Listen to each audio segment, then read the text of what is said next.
มาสั่งตารางรูปสั่งตารางรูปcreate table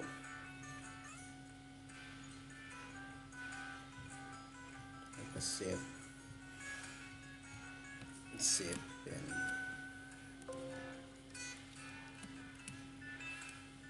qt q เมนรูปหรือว่าจะใส่ baby animal ก็ได้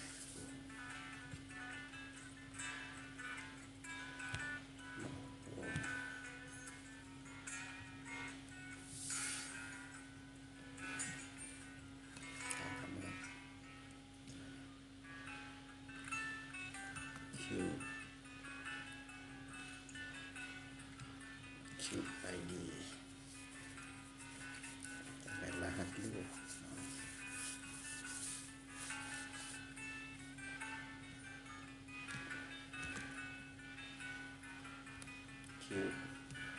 name ชื่อลูกเป็นเท็จ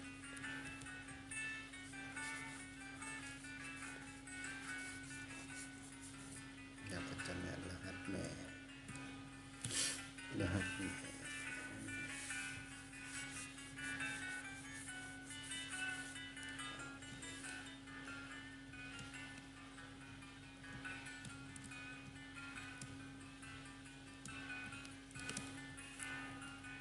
Mother ID Number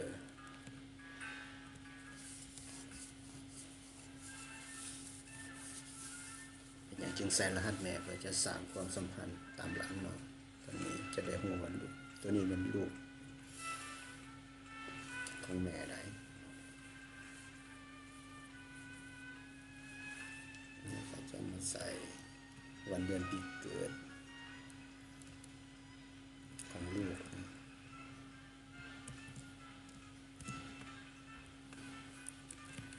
เป็นเดทไทม์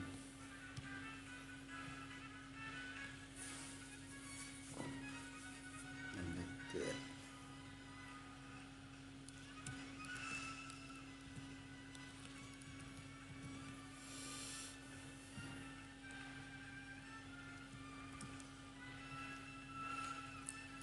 เป็น number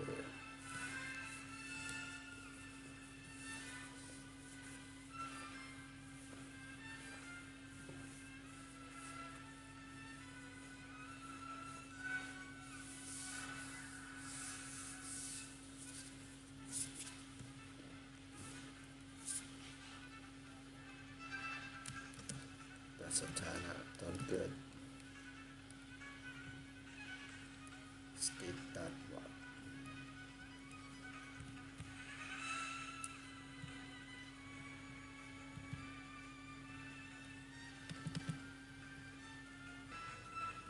สถานะในตอนเกิดจะเป็นอะไรจะเกิดมาสมบูรณ์หรือว่าพิการหรือว่าปกติหรือว่าตายแล้วก็มันเพศใดแล้วก็จะเป็นสี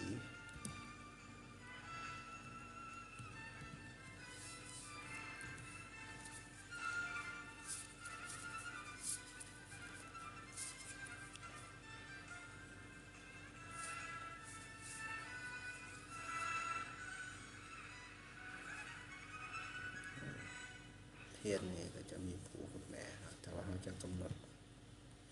แล้วก็เข้ามาลูกอัพวิสาก็จะง่ายในการลงข้อมูลถ้าเป็นเพศผู้ก็ใส่เมลถ้าเป็นเพศแม่ก็ให้ใส่ฟีเมลแทนด้วย F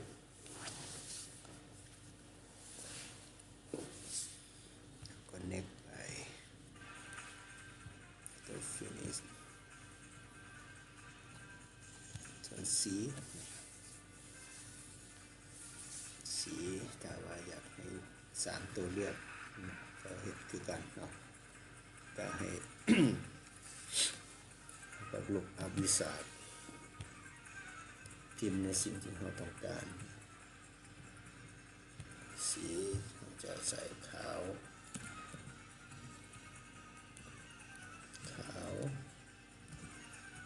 ดำด่างเทาแดง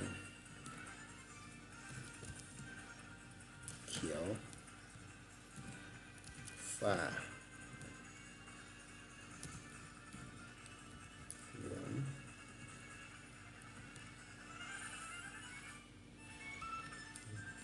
ทอง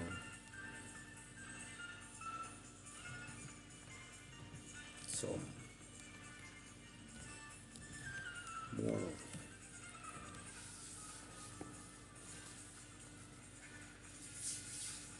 ตาล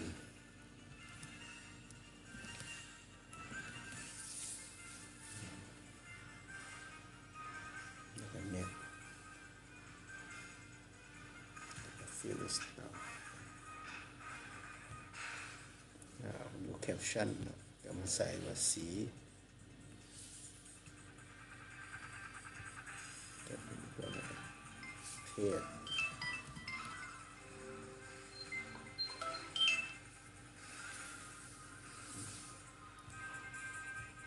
สถานะตอนเกิด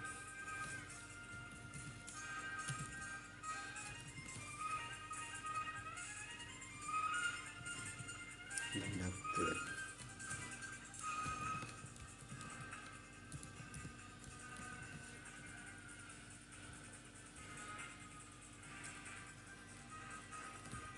มือเกิดของลูก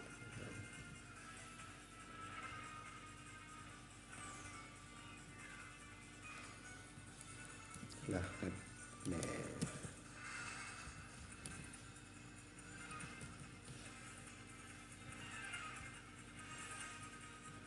สื่อลูกสื่อลูก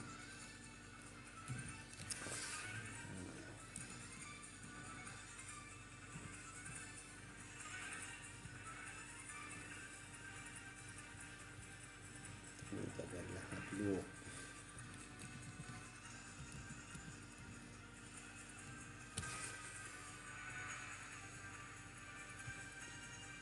นำนับเกิดนะใส่นัมเบอร์นำนับเกิดที่ใส่นัมเบอร์นี่มันให้ดูฟิลใส่ตรงนี้นะถ้าจะใส่เป็นเลขจุดเนาะก็ให้มาเปลี่ยนเป็น decimal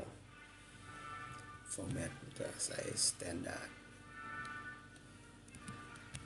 ใส่ format standard ความแม่นย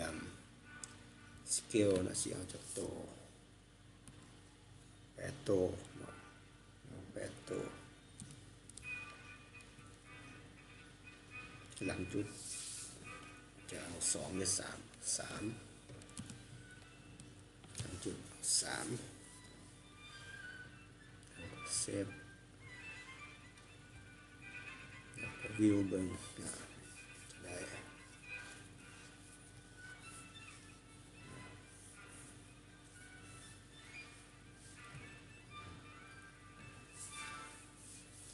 สี่รูปครับแม่ตัวที่1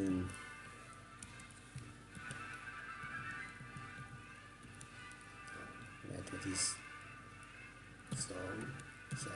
4 5 6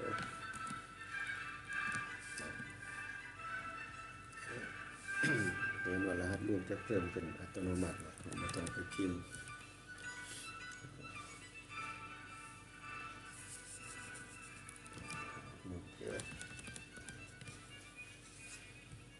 เพศเนาะมันเพศถ้าเป็นเพศผู้ก็ M เป็นเพศแม่ก็ F สีขาวแดงสถานะก็เป็นเกิดมาปกติ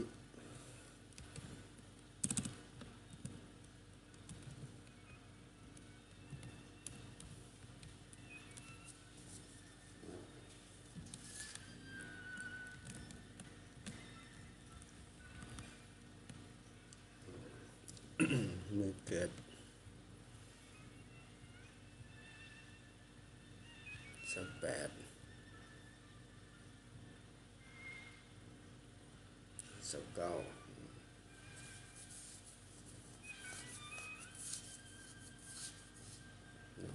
ตั้งชื่อว่า A บ่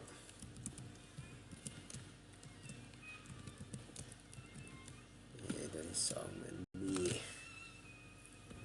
ตัวที่สาม C ตัวที่สี่ D ตัวที่ห้า E F